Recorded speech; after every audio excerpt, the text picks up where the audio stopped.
नाशिक विधान परिषदेचा तिढा लवकरच सुटण्याची शक्यता. गोकुळ गीतेंसोबत फडणवीस शिंदेंची फोनवरून चर्चा. गीतेंची पुन्हा समजूत काढली जाणार. नाशिकमध्ये भाजपा बंडखोर प्रसाद हिरेंची निवडणुकीतून माघार. मात्र मनधरणीनंतरही गोकुळ गीते लढण्यावर ठाम. निवडणुकीमध्ये कौल माझ्या बाजूनं. महायुतीच्या उमेदवाराला पाठिंबा दिल्यास मतदारांचा घात होईल, गीतेंची भूमिका. उपमुख्यमंत्री शिंदेंनी शिवसेना मंत्र्यांची बैठक बोलावली. उद्या नंदनवन बंगल्यावर बैठक होणार.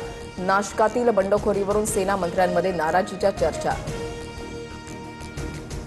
राष्ट्रवादी प्रवेशाच्या चर्चांना नवनीत राणांचा पूर्णविराम. मी भाजपची प्रामाणिक निष्ठावान कार्यकर्ता. पदासाठी विचारधारा बदलणार नाही, नवनीत राणांची पोस्ट.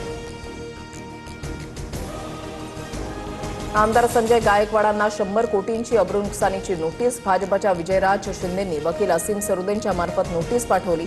आदिवासी मुलींचं लैंगिक शोषण केल्याचा विजयराज शिंदेंवर केला होता आरोप. अब्दुल सत्तारांना धक्का. छत्रपती संभाजीनगर जिल्हा मध्यवर्ती बँकेच्या निवडणुकीमध्ये मुलगा समीर सत्तार यांचा अर्ज बाद. कन्नडच्या आमदार संजना जाधवांचाही अर्ज अवैध ठरला. बेळगावात मुसळधार पावसाचा हाहाकार. बैल होंगळ आणि सवदत्तीमध्ये पुरामध्ये वाहनं वाहून गेली. रस्त्यावर दुचाकी पकडण्यासाठी चालकांची धावपळ.